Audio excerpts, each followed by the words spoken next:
In the 5 seconds following the War Maiden's ultimate ability, the outburst of mana released a radiance that beamed towards the sky, unleashing a trail of blazes that burnt the field away, and left only a sea of corpses behind. However, Tiger was the only one who survived, having witnessed the 7th Venati's slaughtering everyone he cared about. So when he found her unguarded, he decided to risk his life, realizing this was the only way to not let their deaths go in vain. Only 4 arrows remained in his quiver, but after shooting 2 of them to neutralize her front line, she activated her sword's mana to fly above the fallen horses, charging directly towards him as she parried his 3rd arrow. But even as he fired his last shot, she slashed it in half before coming to point her sword down his face, telling him that her name is Eleonora Voltaria, and that he was now hers. The following morning, he woke up to a hot girl shoving her sword down his throat, but although he wished they could trade places, he remembered that he was now a prisoner. Inside of Ellen's office, she commanded him to forfeit Alsace,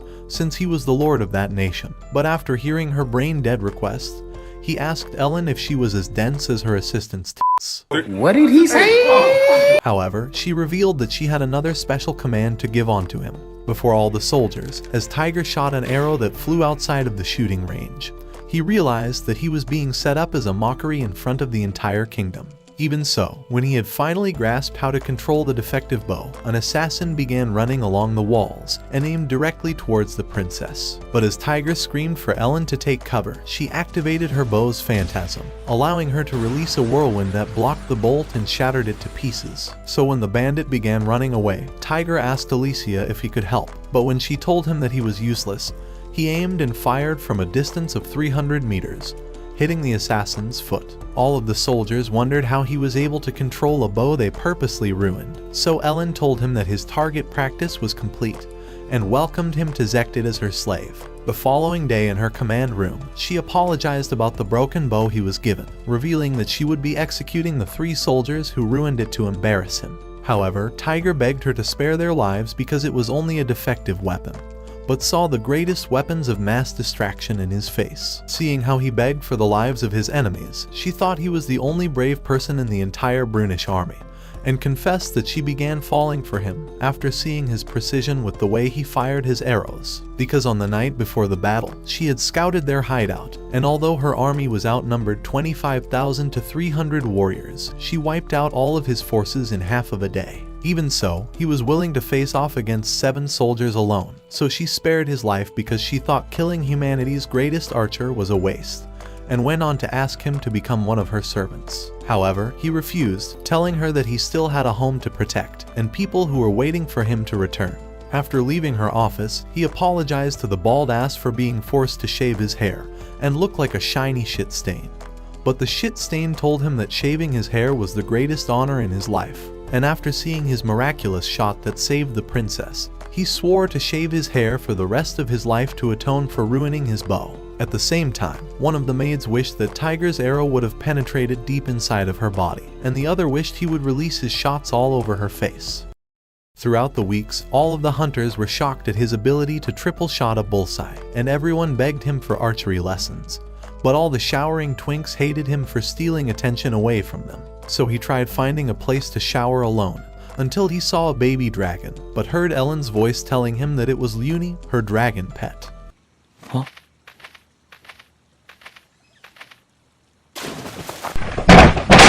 However, the worthless moron apologized for seeing her without any plot armor, but she asked him to turn around and join her.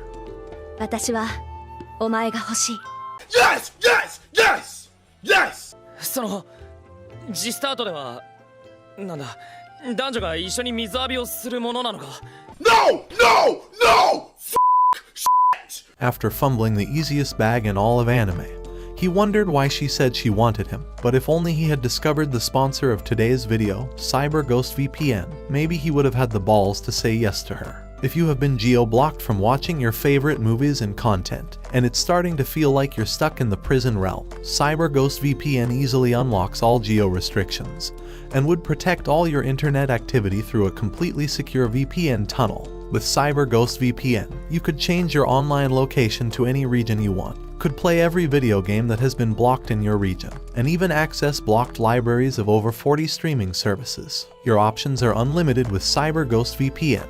because with over 38 million users worldwide, along with an incredible rating from more than 20,000 people on Trustpilot, CyberGhost VPN easily passes as the best virtual private network in the entire world, all while protecting your IP address against hackers, and even encrypts your data against data brokers while using public Wi-Fi. With one subscription of $2.03 a month using the link in my description, you could use CyberGhost VPN across 7 different devices and even share with family and friends. CyberGhost VPN is available for all platforms with a 45 days money-back guarantee and a 24/7 customer support to assist you in getting unrestricted access to all regions and to easily break out of the prison realm. So what are you waiting for? Click the link in my description to get the best deal for your devices and join me in unlocking all geo restrictions, including the world of plot development. Thank you to CyberGhost VPN for sponsoring me, because while I'm already unlocking all the restricted plot development areas for my next video, Tiger is still stuck as a worthless, ugly, hopeless, disgusting virgin. Damn!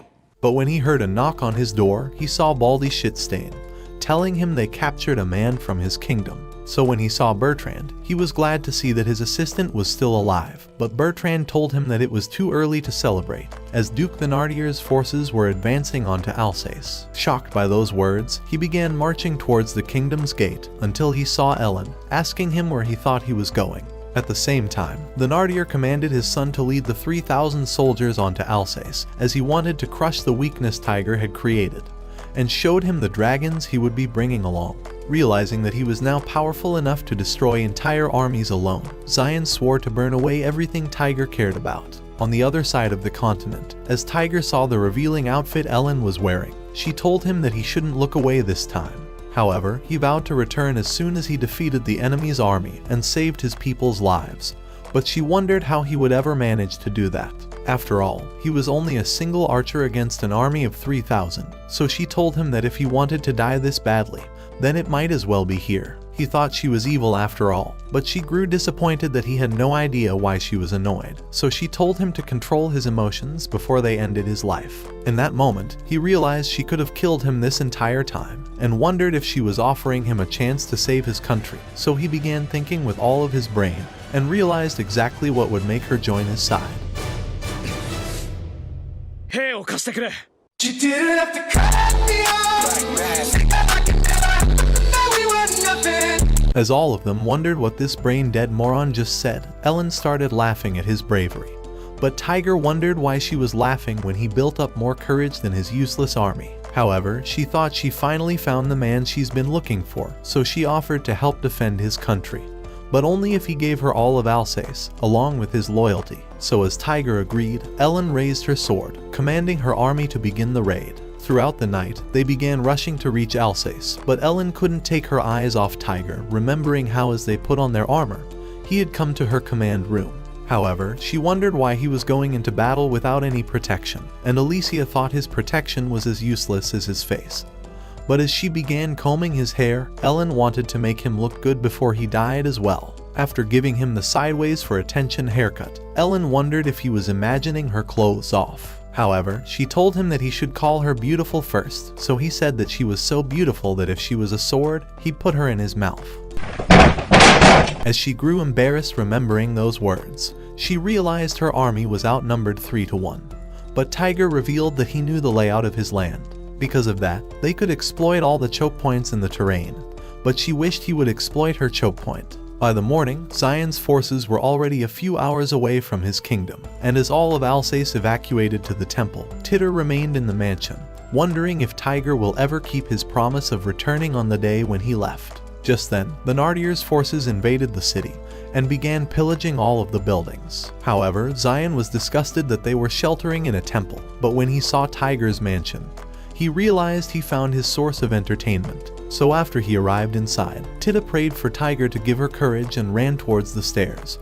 But after Zion spotted her, she asked him to leave. However, he told her that he didn't hear her words, so when she screamed at him to leave, she remembered the years she spent growing up with Tiger, saying that she was willing to sacrifice her life to protect their home. Hearing those words, Zion began advancing towards her before slashing her apron off, saying that her legs were next. But as she started running to find a dagger, he parried it right away, before ripping her top off. She realized her life was about to end and begged for Tiger to come back, but when Zion heard that name, he told her that he was never coming back and tripped her onto the ground. But as he was about to torture her, Tiger's name was the only thing on her mind, as an arrow flashed across that threw Zion's hand away. As he looked up and saw the blood falling on his face, he began losing his mind, and Tiger screamed at Tita to jump down. Rushing closer on his horse, he narrowly avoided being killed, so he decided to leap off to catch his maid, while Ellen casted her sword's wind magic to save him from falling to his death.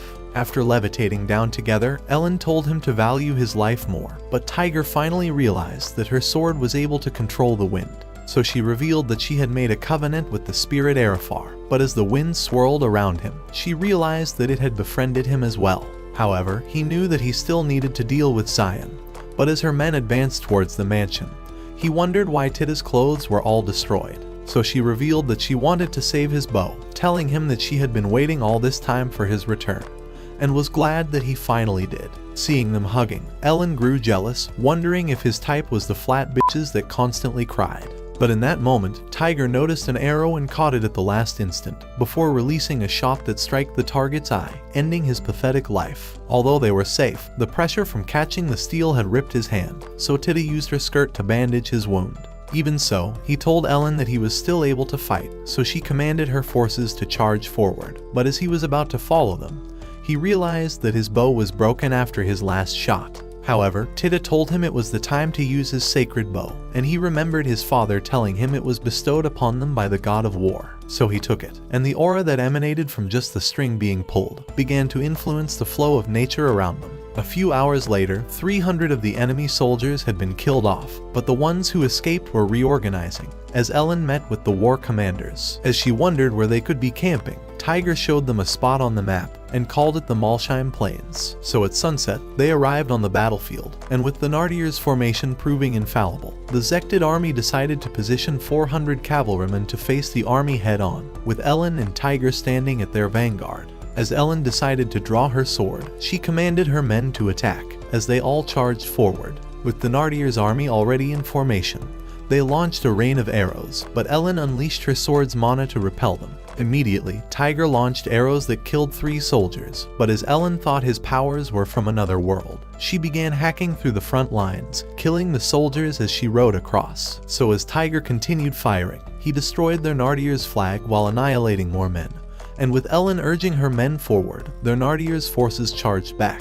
As she sliced through the ranks, the men clashed swords, but when Bertrand gave Tiger a new quiver, he launched another shot. Just then, a loud horn began going off, so as their Nardiers' forces advanced to a new position, a land dragon appeared before Ellen's troops, but she wondered how this useless group of losers managed to tame it. All along, the Nardiers' forces had planned to send their dragon straight at the Zektid army while their cavalry attacked the flanks. When the dragon began advancing at them, 2 soldiers rushed to attack it, but it squashed their worthless bodies. As Tiger decided to take a shot, he realized the dragon's body was harder than steel, but when Zion's shitty ass face appeared, he began saying that his beast would tear them apart. At the same time, Alicia and her troops were already charging towards them, because while they intended to strike their Nardiers' flanking unit to halt their advances, Ellen had moved to challenge the land dragon.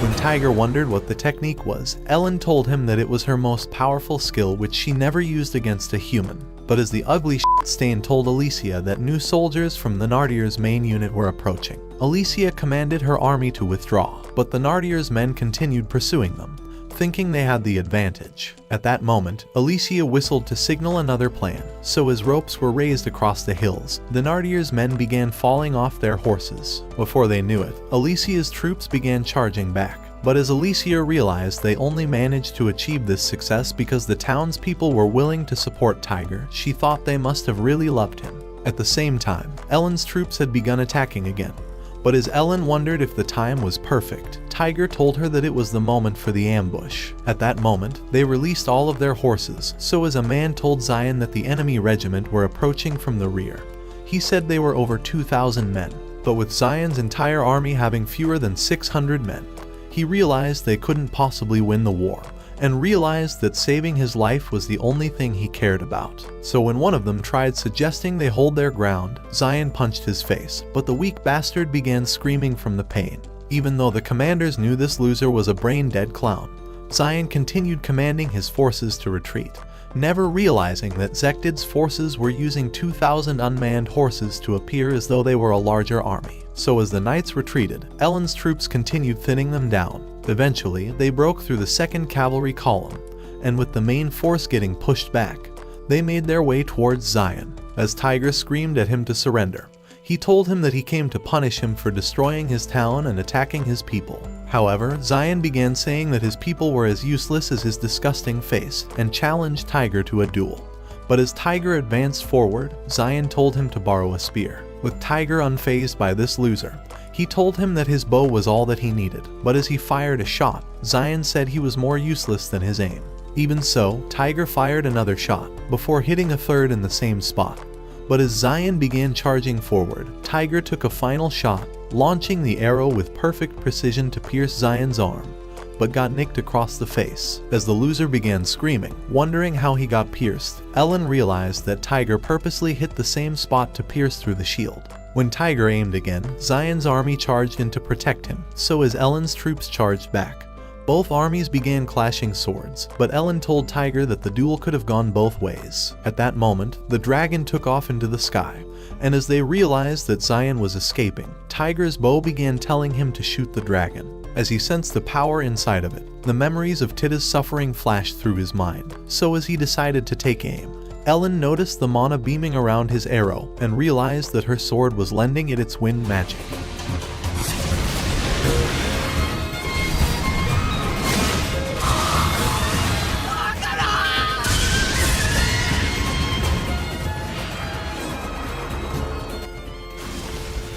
The sight of their fallen leader weakened the men's morale, so as Ellen raised her sword in triumph, she declared that Tiger had executed Zion. The following morning, after Tidda baked bread for her master, she decided to wake him up.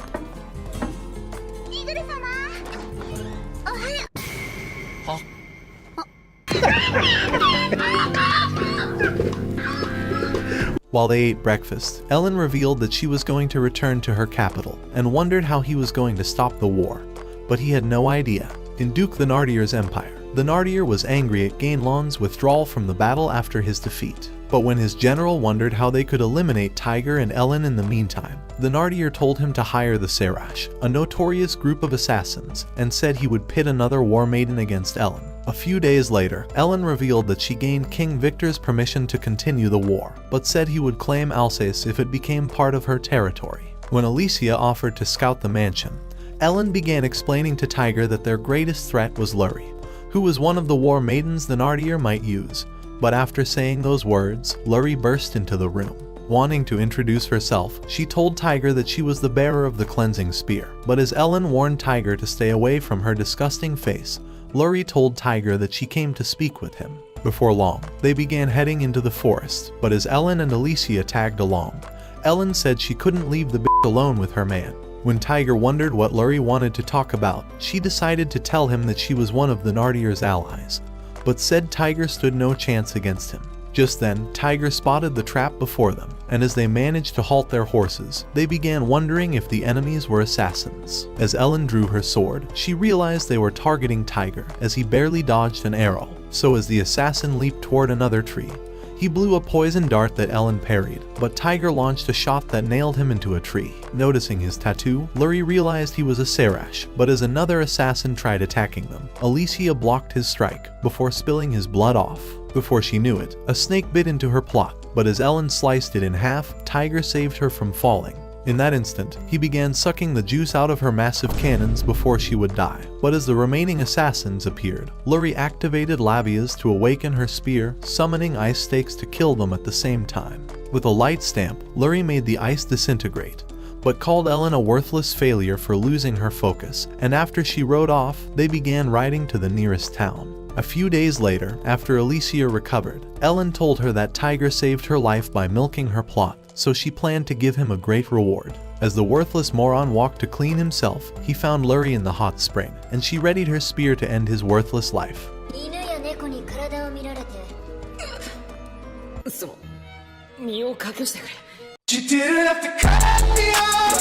Say that like it never happened, that we were nothing. The following day, Tiger continued feeling the sting from Lurie's thick long staff. So to make up for it, he gave her a bowl of his white creamy milk, apologizing for seeing her without any plot armor. However, as she began swallowing Tiger's white murky liquid, Ellen grabbed him, screaming at him to remember he was hers, but realized that everyone was staring at them. With Lurie having grown sick of them, she told Tiger that he was a kind man, but realized that he was Ellen's dog. So after she began to leave, Ellen told Alicia to strengthen their border, as she thought Lurie would be waging war against them soon. And just as she predicted, Lurie assembled an army on Ellen's border the next day, putting Ellen's troops between her army and Duke Thenardier's forces. From the very start, it had been Thenardier's intentions to restrict Ellen's movement by having Lurie distract her the entire time. As the days went on, Lurie's troops continued advancing towards them, but Ellen's army prepared for battle. Inside Lurie's camp, after she discovered that Ellen's troops were marching towards them, she said they would annihilate her army, as she had no intentions of dissolving her alliance with Duke Thenardier. At the same time, Ellen's forces were waiting on the west side of the Tatra Mountains, even as the snow continued falling. So as the battle began, they blew their horns and started firing arrows while charging at each other. As they clashed, annihilating one another, Tiger launched an arrow into a soldier's foot. But even as they fought till sunset, both sides eventually retreated without a victory. That night in Ellen's camp, as she told Tiger and Alicia that she would personally lead their forces the next day, she said they would destroy Lurie's troops. However, when it was morning, Alicia revealed that Lurie's forces had completely withdrawn and were holed up in the Tatra Mountains. Hearing these words, Ellen realized they had been outsmarted, because with only a single path leading to the citadel in the mountains, they could easily be annihilated from the defensive positions. That same day, as Tiger and Ellen decided to scout the citadel, Ellen told him that it would be nearly impregnable, as the gates had been reinforced with ice, but she was confident that she would find a way inside. As her army began attacking, all of their attempts ended up a waste, as they failed to gain a single inch. So when it was night, Ellen began saying that she would fly with Arefar's power and would wipe out all the enemies. But as Alicia thought it was too dangerous, Tiger decided to suggest a new plan. The following day, he was already traveling across the mountains with a bear hide, and remembered that Alicia had told him that it was commonly used by hunters. She thought it was the perfect disguise, and had put it on his body. As Tiger continued over the mountains, he spotted a fox before him, but as he released a shot, he found it dead with an extra arrow. Before he could claim his prize, Lurie appeared, wondering if he launched the first shot. When he revealed that he did, he showed her the distance he fired from, and launched another arrow into a heap of snow to convince her that he did. At sunset, they took shelter together, and Lurie began wondering why he wouldn't take off his pelt. But Tiger told her that his village forbade it. Wanting to have him on her side, Lurie asked him to join her army, but Tiger said he could not abandon his homeland. The following day at dawn, Lurie was ready to head back to the citadel, so as she waved him off, she told him that she would never forget him. However, Tiger followed her tracks to the citadel, and as he reached the edge of the mountain, he saw the citadel before him. So the next day, he returned with the troops, and having noticed that the rear was lightly guarded, he thought the men could easily sneak through the defenses. By the time they arrived, they realized that the rear had been fortified with barriers, but as Ellen told Tiger that they would continue with their initial plan, she said she could blow away the gate. After waiting until sunset, Ellen began running at the gate, and as she drew her sword, summoning its wind mana, she launched Lay Hadamos to destroy everything in her path. However, as it dispersed before her eyes, she realized it only dented the gate, but as the defense forces launched arrows at her, Tiger saved her from getting isekai'd. Angered by his interference, Ellen said this was their only chance to win the war, but Tiger realized what he had to do, and asked Arefar to lend him its powers. As a cold wind blew on his face, Tiger pulled an arrow, and a powerful beam radiated around his bow. So as he launched it, the beam drilled into the gate, and as it destroyed it, Ellen commanded her men to charge inside. Immediately, they followed her, but an assassin watched them on the side, and just as Lurie discovered the gate was broken, Tiger began launching arrows inside. With Ellen leading the front lines, Tiger killed an archer to cover her, but when Lurie appeared before them, wondering if she came to get her ass kicked, Ellen vowed to make her eat her words. As she charged first, Lurie readied her spear, but as they clashed weapons, Ellen swiftly pulled back. Immediately, Lurie went on the offense, but as Ellen dodged her attacks, Lurie stabbed her spear to summon chunks of ice, but Ellen was a step ahead of her and unleashed Lay-Hadamos to destroy them. Even so, Lurie froze the ground with the slightest contact, but as she activated her spear to summon a wall of ice, they charged at each other again, both unleashing powers that erupted into a massive energy beam. The sight of their incredible powers left the men in awe, but with Ellen and Lurie having grown exhausted, the assassin landed inside the pool, wanting to take advantage of their distraction, but got isekai'd instead. With Tiger having fired the arrow, Lurie realized he was the hunter she came across, but Tiger was wondering who the target was. After getting a resounding slap for his trickery, Lurie decided to ask Tiger why he saved her. However, the simp told her that he was only repaying her for her company, and said his entire purpose for going to war was to protect his homeland. As Lurie heard these words, she thought he was honest, and announced that she would be neutral in the war. This guaranteed that Ellen could focus her attack on the Nardier's army, but the Nardier had already moved on to his next plan. Using a royal writ, he managed to bring a new faction into play, in the form of the royal knight named Roland, the most feared commander in Brune who could single-handedly slay thousands of enemies. Clad in black armor, he wielded the invisible sword Durandal, and had been the protector of Brune's western border. But after receiving an order from the King of Brune, he realized he had been tasked with annihilating Tiger and all his allies. Meanwhile, Tiger was enjoying a break from the wars, and with 5,000 Zektid knights in his army, he had returned to Alsace. Eventually, Lord Mine decided to support him with more men, so as they returned to war, advancing to the western top of Territoire, they formed a base 5 miles away from Duke the Nardier's territory. A few days later, after they moved on to a new town called Saunier, Tiger sat in a meeting with the heads of the local village, so as they told him that they were happy hosting him, they promised to provide whatever he needed. After the meeting, Tiger began wondering what news was circulating in the capital, but when Mine revealed that he was returning to his estate, he told Tiger to enjoy himself while he still had the chance. So that day, Tiger decided to lie down at a stream, enjoying the beautiful sound of nature, but when Luni flew on him, sending him rolling down into the water, he realized it was Ellen's pet. But it flew away, and a girl came out of the bush without any plot armor. As she began chasing the dragon, Tiger thought his worthless eyes were about to make him a man with all the plot he was seeing. But the girl had not noticed his presence, and bumped right into him. あらあらルーニエ見つかったかは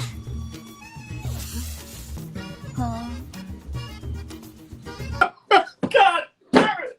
You can't make this shit up! Later in the tent, as Sophia introduced herself to Tiger, he apologized for climaxing in 5 seconds, but Sophia told him that it was also her first time. As she began saying that she came on official business, she told them that the King of Brune was ill and could not meet him. She had been sent as an envoy by King Victor to clarify their stance in the war, but discovered that Tiger was being accused of treason and had been stripped of his rank and title. That evening, as Tiger sharpened his arrow, he began wondering how he got branded a traitor. But at the same time in the tent, Sophia was telling Ellen that the other war maidens were keeping away from the war, but admitted she was worried that Tiger's allies would abandon him since he was called a traitor. The following day, as Bertrand reported that the Order of Navarre were drawing closer to their camp, he said the army was being led by the Dark Knight, so Ellen's troops took up position in the middle of the Orange Plains, ready for battle. As Roland revealed his sword, the blade extended above him, so as he began charging forward, his men followed.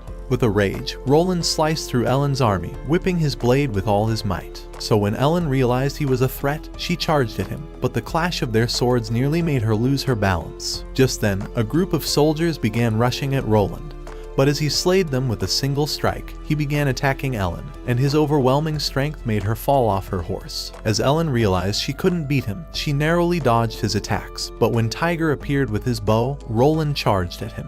Looking to end his life, Roland swung his blade, but as Tiger launched an arrow into the clouds, he managed to rescue Ellen. Immediately, Roland began pursuing them, determined to capture him. but the arrow returned to pierce his horse. At that moment, Roland realized it wasn't a misfire, but as Ellen discovered that Tiger was wounded, Roland's men began rushing at them. However, Sophia appeared at that moment, so as she sent their horse away, wanting to offer a distraction, she awakened the power of her scepter, activating Falvarna. Her scepter released a golden light that cast a strong barrier to repel them. But as Roland remained on his feet, realizing that Sophia was trying to stall him, he told her that he couldn't be stopped. At that moment, her scepter glowed to signal that he was a powerful opponent.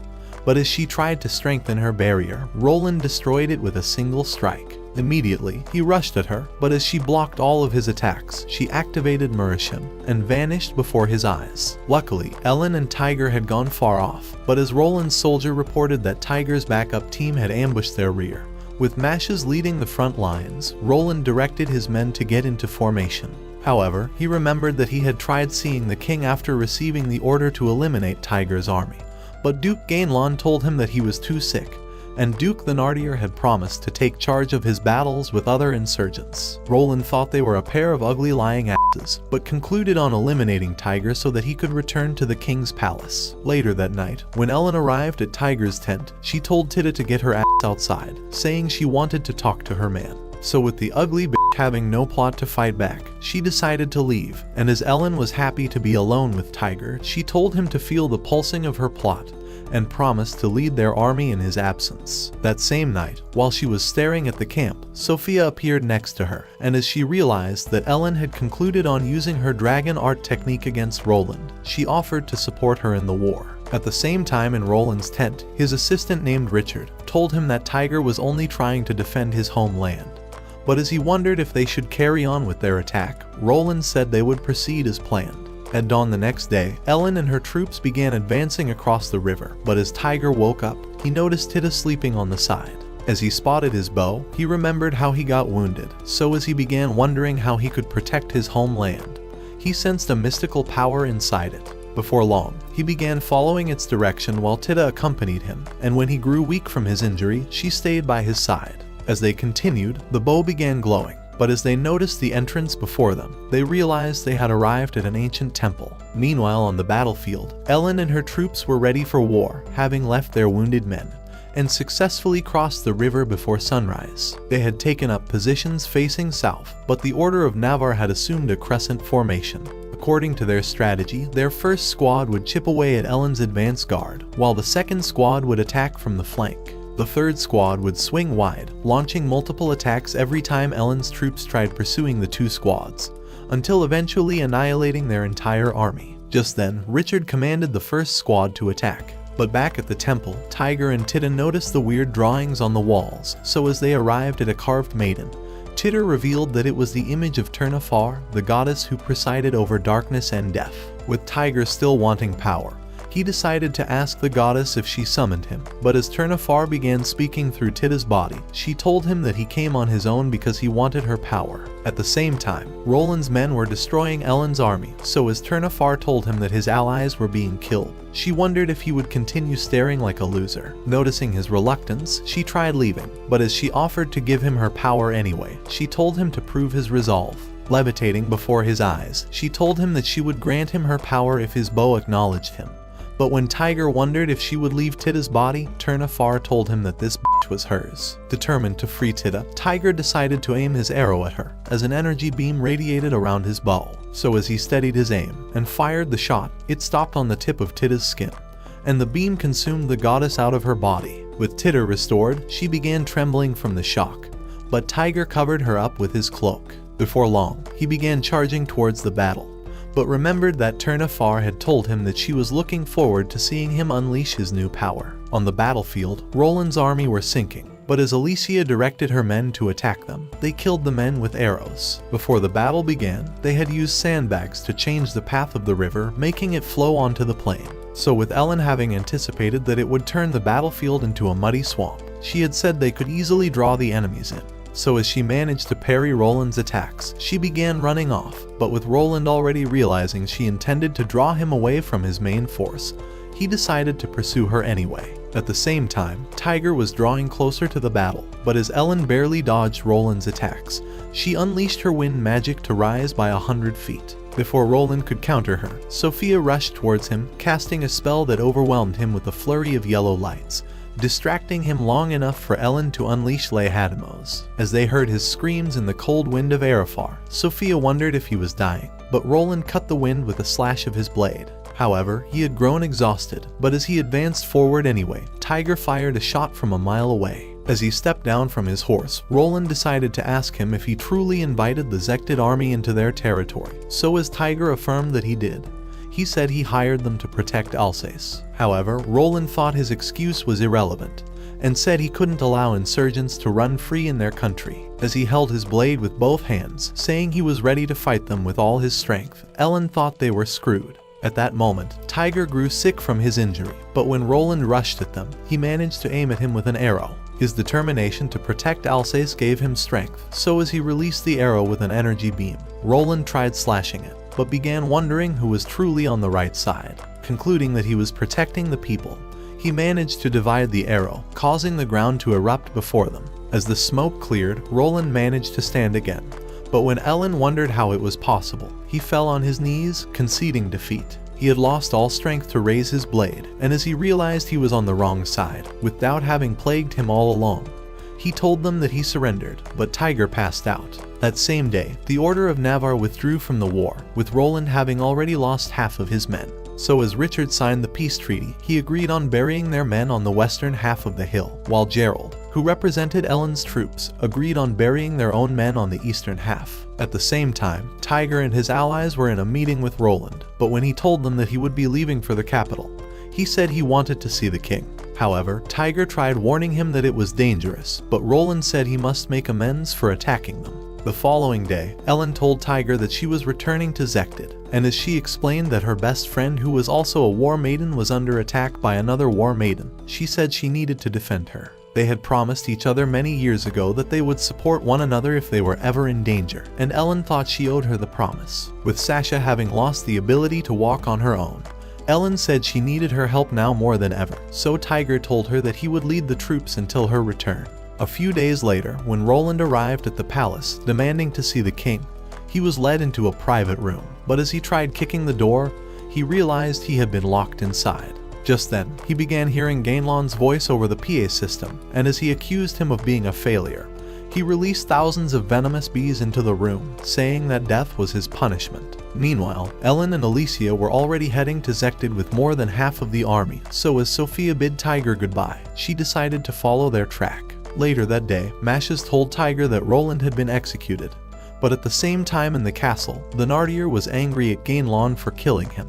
As he wondered how they would protect their country's western border, Gainlon told him to worry about protecting his own borders, as a large army of Muazinalans were advancing towards his kingdom. Meanwhile, the Muazinal army had already invaded Duke the Nardier's territory, and were gaining more ground as they traveled. They were a powerful army who practiced slavery, and would invade other countries to plunder it for their resources, and after making it to the first town, they destroyed all the homes and took the people captive. They were an army of 20,000 soldiers, but in response to their attack, the Nardier decided to split his forces into two, and headed south with a contingent of 7,000 soldiers. He had created a plan to lure them deeper into the country, and would destroy the Muazinalans, even after sending 13,000 men of his army to protect the capital from Gainlon's invasion. All the while, Tiger was trying to create his own strategy for the war, but remembered that Roland had left his sword in his care as proof that he recognized his cause as just. A few hours later, he decided to tell his commanders that he would be heading southeast with his men, saying that their goal was to survive and protect other towns. When Mine wondered why they couldn't strengthen their defenses instead, Tiger told him that their defenses could never hold out the enemies, seeing as they had very few men and no other armies would support them. So the following day, Tiger set out with his 1,700 men, leading them to a new territory. But Tita was praying to the gods for their safe return. All the while, the Muazinalan army were leading the civilians, but a man passed out, and Tiger grew angry at the sight. He wished to save all the people, but with the army's overwhelming number, he began wondering how he could awaken Ternafar's power. However, as they decided to leave, and began walking through the mountains, they noticed a group of soldiers pursuing a girl. But as she tripped, arrows penetrated their skulls. When Tiger appeared before the girl, he noticed she was afraid, so as he told her his name, he said he was a Brune man. These words brought relief into her heart, and as she realized who he was, she passed out in his arms. At sunset, when the Muizinolan army were about to make camp, a messenger told General Kasim that 200 Brunish soldiers had been attacking their left flank with stones and arrows. So as the general told him to eliminate them with 3,000 men, he said their main force would have fewer than 2,000 knights. So under his orders, a force of 3,000 soldiers gave chase to the Brunish riders, but after passing through a narrow choke point, they arrived at a dead end. However, the soldiers realized they were outnumbered by Tiger's army, and as the fear made them lose their shit, Tiger's men capitalized on their distraction to attack them, eventually slaying every last one of them.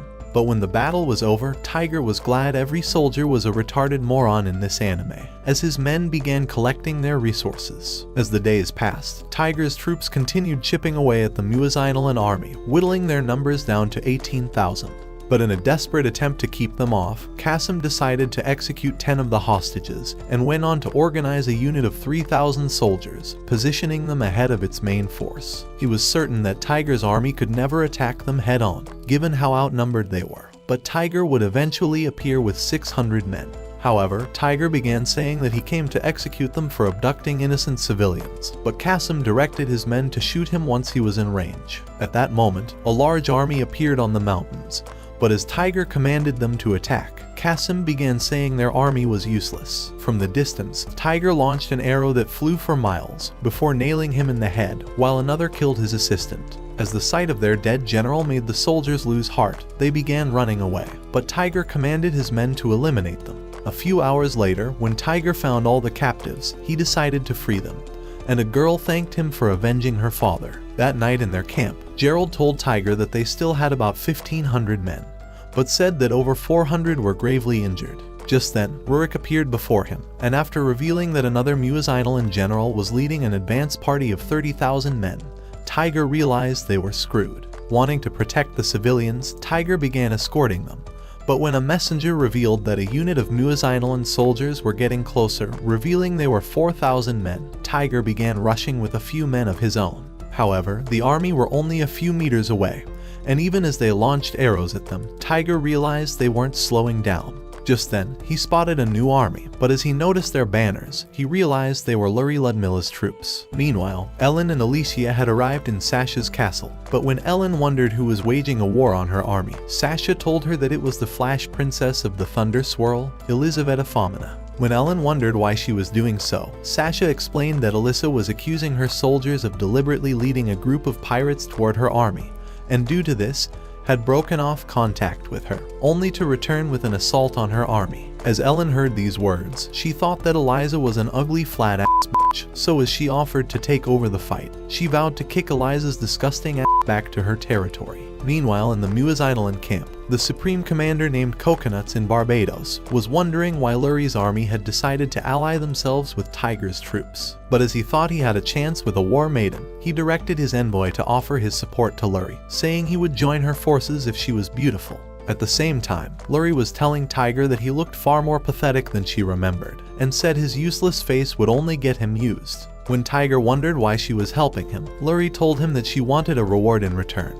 But when he asked for her army, she said his desperation would make him appear weak and useless. Even so, Tiger begged for her help once again, saying he had nothing to repay her with, but Luri thought he had many things she wanted. She never forgot how he blasted a hole through the gate of the citadel, and wished he would blast through her hole as well. What do you mean by that? After he decided to show her his sacred bow, Luri thought the weapon was too useless, but Tiger revealed that it was his family's heirloom. However, he couldn't control its power, and as he explained that it occasionally made him black out, Luri said she wanted to black out under his massive load. I beg your pardon? Before deciding to shake his hand in partnership. That night, when Tiger checked the girl they earlier rescued, she told him that her name was Regin, and decided to ask him for a favor. Meanwhile, a hot plotful bitch was waiting for battle, so as her assistant arrived, telling her that a cavalry unit with 3,000 men was spotted in the south, she knew it was Ellen. Her name was Alyssa.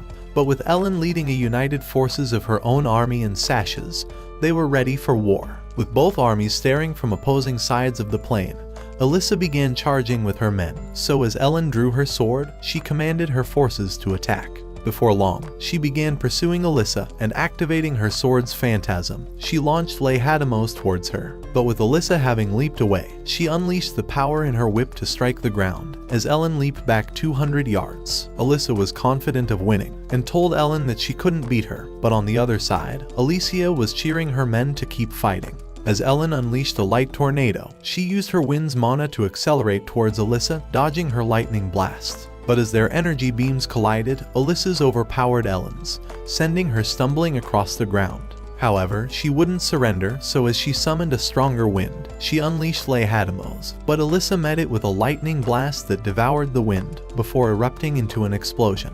When the smoke cleared, Eliza realized that the eruption repelled her by a few yards, but as she noticed that Ellen was still on the same spot, she realized that she got the advantage on her. However, when Ellen was looking to end her, Alyssa told her that Thenardier and Gainlon had prepared their armies. Even though she didn't know Gainlon's intentions, she revealed that a Muezzinolan raiding party of 40,000 men had invaded Brune. The entire purpose of her attack had been to lure her away from the battle, so with that purpose already fulfilled, she suggested they seal a contract to end their fight and refocus their attacks on the pirates. With Ellen eager to end this, she decided to agree, but as she told her to apologize to Sasha, Eliza promised to do so. By the following day, Ellen explained everything to Sasha, but soon began returning to Brune. Meanwhile in Brune, Lori was suggesting a plan to defeat the Muezzinolan army in a single battle. But as Tiger thought they couldn't possibly win, Luri suggested they take out the Supreme Commander, seeing as they couldn't cut their supply lines. After she revealed a strategy, Tiger thought they had a chance, but as he wondered why Luri was really helping them, she said she wanted a special reward in return. Meanwhile, the Muezzinolan army were marching deeper into Brune, but were traveling in 7 discrete units with a set distance between them, so that in the case of a surprise attack, they would easily eliminate the enemies. That night in the Muezzinolan camp, the envoy told Barbaros that the War Maiden was asking him to retreat. But as a scout revealed that Tiger's army were camped behind the hills, he said they found the camp of the 2,000 civilians who were originally captured by Qasim. At that moment, Barbaros concluded on his decision and declared a war on Luri. At the same time, Tiger's troops had occupied the hills, and as he was convinced that they would win, it began snowing. By the time it was morning, the Muezzinolan army had spread across the plain, and as they began the battle by chasing down Tiger's front flank, another unit laid siege to the mountain stronghold. They were broken into 4 divisions, but while the last 3 divisions and even the main force were pursuing the civilians, Tiger's and Luri's troops launched a surprise attack from the snow-covered hill. But as they shot arrows, Luri released a blast of ice that crushed them to pieces, so as Tiger fired arrows of his own. They leaped down from the hill and began annihilating the enemies. When Gerald hurled Tiger a new quiver, Luri wondered if he was safe on his own, but Tiger told her to watch his back. At Barbaros' tent, after he discovered that his troops were ambushed from the second hill, he realized they had fallen right into Luri's trap.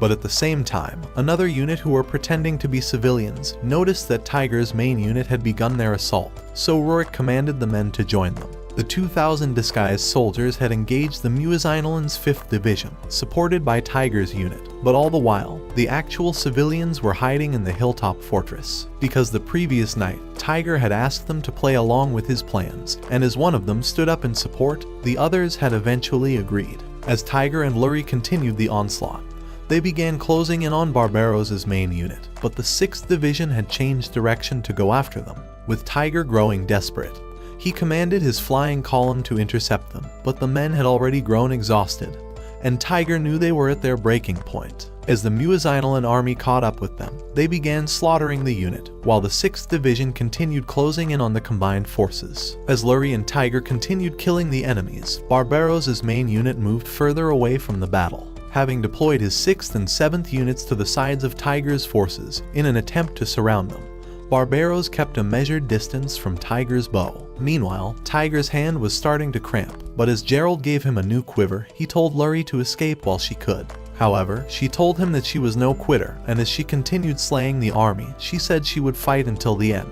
Just then, a new army arrived, and as their commanders told them to kill the Muezzinolans, they attacked them from all sides. When Barbaros discovered this, he wondered how Tiger gathered additional troops, but his scout told him that they were reinforcements. At the same time, one of the commanders was calling for Tiger, so as Luri raised her spear to draw his attention, she continued her slaughter, while his horse bashed a loser's face. At the same time, the second commander said his name was Shay, and as he revealed that he also came with 1,500 men, he said they were now under his command. When the third commander appeared, introducing himself as August, he told Tiger that he had 2,000 knights in his army, and that they all wanted to support him. As they all rode off, Lurie managed to protect Tiger, knowing he was caught up in his emotions. But when she wondered if he wanted to retreat, he told her that he would continue fighting, as he caught another quiver. At Barbaros' camp, after he discovered that the reinforcements were 5,000 men, he thought they still had a shot at winning, and commanded his 4th Division to attack their flank along with his main unit. So as they charged forward and clashed with the reinforcements, Barbaros thought they would win.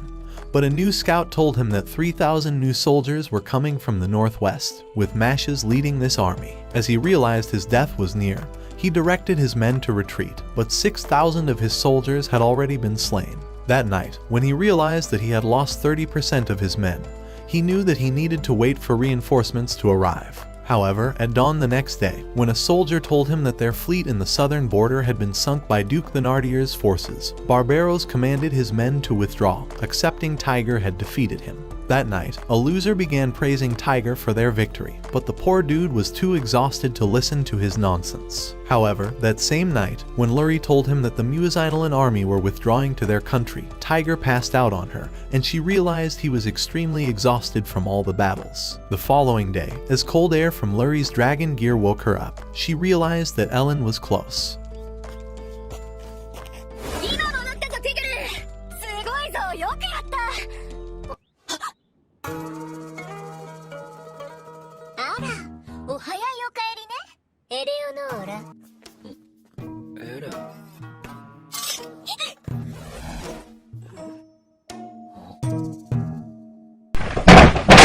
Later that night, while Tiger and Ellen were staring at the stars, he decided to apologize for getting her men killed. But Ellen told him to lay down by her side and held his hand to show her support. When she wondered if he regretted the battles he had fought, Tiger told her that he didn't, so she asked him to pray for those who were dead. A few days later, while Tiger was asleep, a hot girl ripped a hole through spacetime to see him.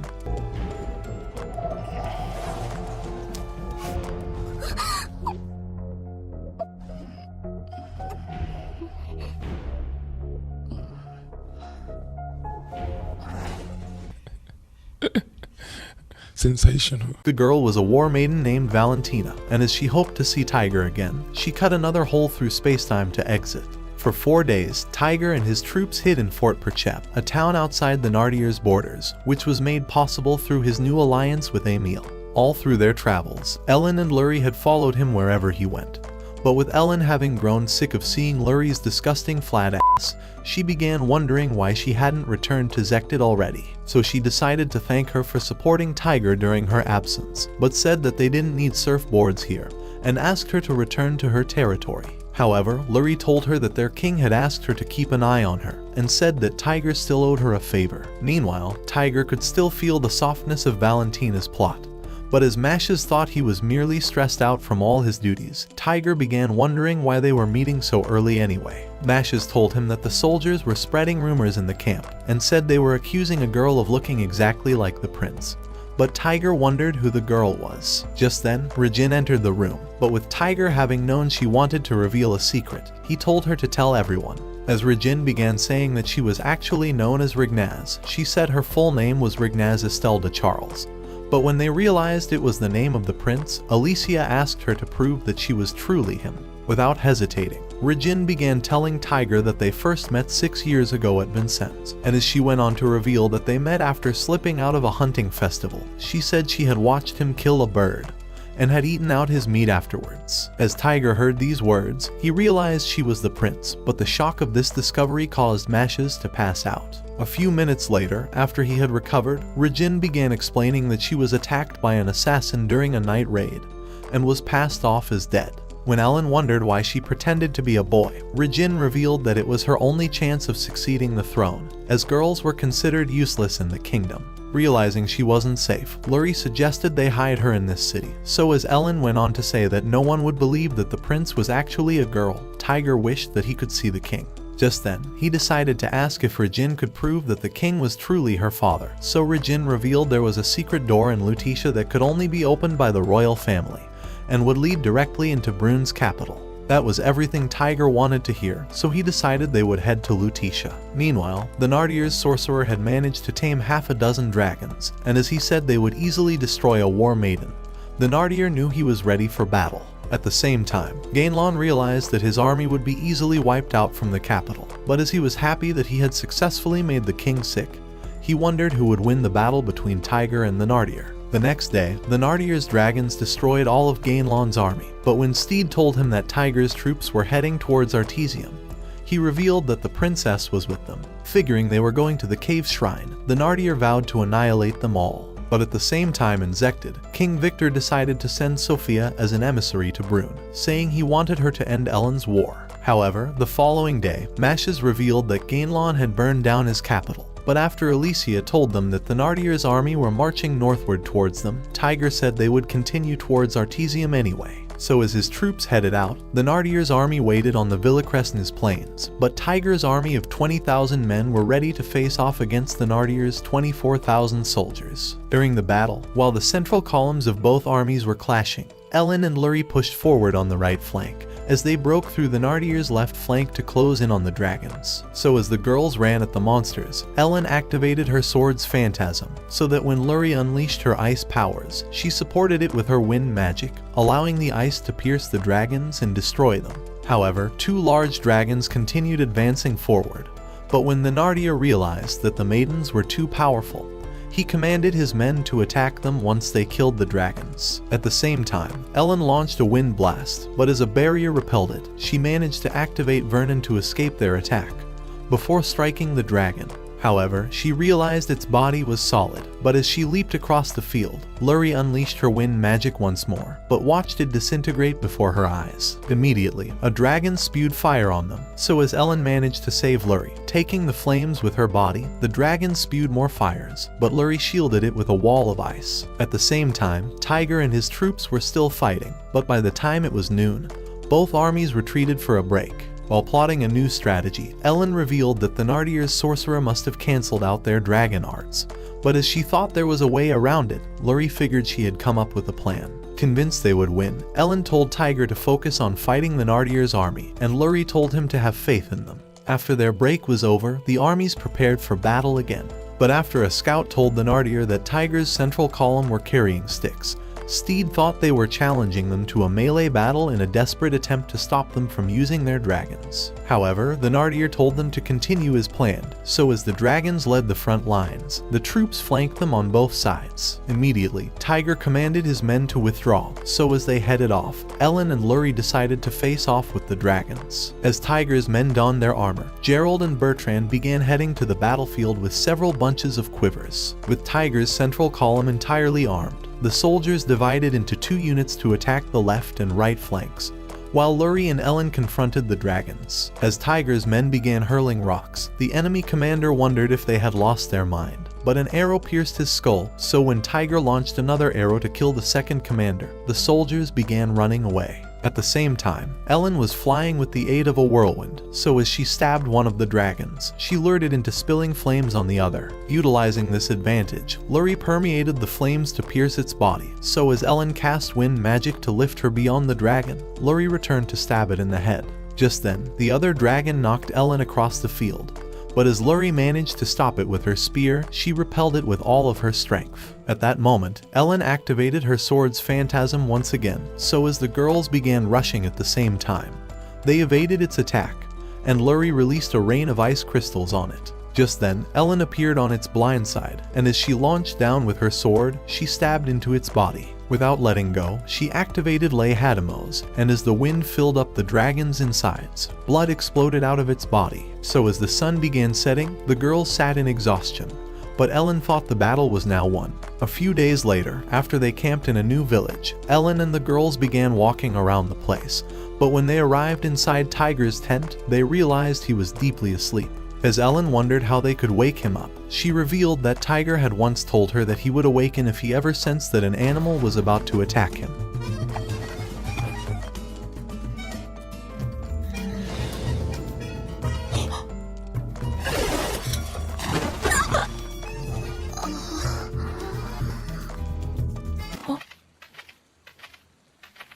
Congratulations, you played yourself. A few minutes later, as they were about to have breakfast, Ellen began wondering what their plan was, hoping they could crush the Thenardier's army. So as Tiger said, they would head for Artesium. He suggested they pass through the secret entrance to validate that Regine was the princess. As Alicia agreed, Ellen thought that the Thenardier would be condemned afterwards. When Tiger asked Regine how they could find the secret entrance, she revealed that their destination was a place called Charles St. Groll, also known as the Holy Grotto. According to the histories, the founder of their country, who was named Charles, had decided to become king after he received divine guidance from inside. And for this reason, the Holy Grotto was renowned as Brune's birthplace. As she went on to explain that there were 3 entrances leading to the Holy Grotto, she told them that the first was the central district of Artesium, the second was in the Temple of Mosia, while the third was in the public cemetery to the northeast. With the closest being the Temple of Mosia, Alicia suggested they head there, but Tiger told them that he would leave with the princess. By the next day, they camped in another site, but when Bertrand entered Tiger's tent, he asked to accompany him to the temple, saying that his place was by his side. Not wanting to turn him down, Tiger accepted, but told him to run away if they got into danger. The following day, as they headed towards the Temple of Mosia, they soon spotted it in the distance. After arriving inside, Regine opened a hole in the floor, and as she activated the lock, the men pushed a giant statue to reveal the secret entrance. Before long, they started walking through a tunnel, so as Regine explained that the city was once a stronghold for the powerful families ruling the area, she said this place was created as their escape tunnel. Just then, they came across an ancient painting, so as Regine revealed that it was a depiction of the Battle of the Gods with a dragon, she said it was in their history. As she went on to explain that the 3-pillar goddess were created to serve the dragons, she said the mural was proving that the Holy Grotto was close. However, when they sensed the presence of enemies, Ellen and Tiger charged forward, readying their weapons instantly. So with the Thenardier and his army already standing before them,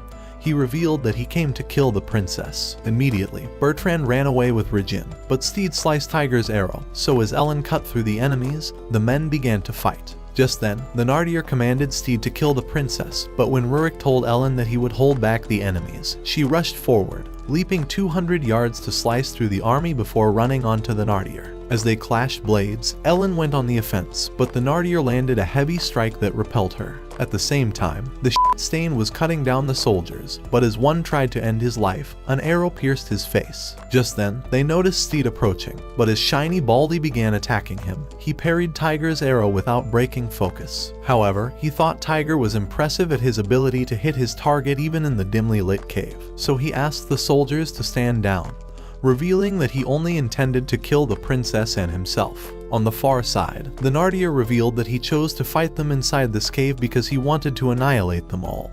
But as he hit Ellen with a heavy strike that sent her falling hard, she charged back. So as they continued their attacks, Ellen released her wind magic to maintain a safe distance.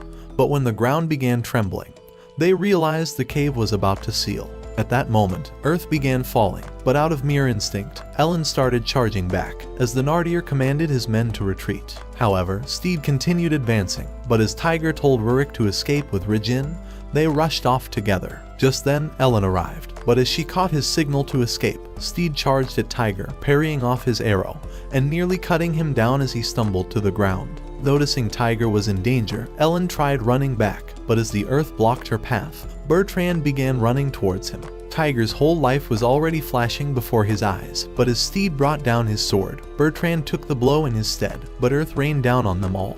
By the time Tiger woke up, he realized he could move his muscles, but discovered that Steed had been crushed under rubble. As he began searching for Bertrand, he found him lying on the ground. But when the man realized he was alive, Tiger noticed he was losing blood. At that moment, his memories returned, but as Bertrand began saying that he was happy to see him alive, and was glad that his sacrifice was not in vain, he said he was proud of the man he had become. So with his final breath, he told Tiger to watch over Tita before slipping into nirvana. Meanwhile outside, Ellen, Regine, and the survivors were rushing towards Artesium. But as an energy beam shot into the sky, Ellen thought that Tiger was alive. So as they made their way through the town, they eventually arrived at a pit. But when they spotted Tiger inside, Ellen rushed to help him. Luckily, he was truly alive, and as the relief brought tears to Ellen's eyes, she noticed Bertrand, but discovered he was already dead. That evening, they all sat in sadness at the camp, and the memories continued haunting Tiger's mind. Don't forget to click on the description link to get the special discount CyberGhost VPN is granting to our channel users. This application will protect your data while you browse and give you full access to all blocked content on the internet for only $2.03 a month. Totally risk-free, so check it out. Link in the description. Watch this next video. Till next time, my fellow legendary plot masters.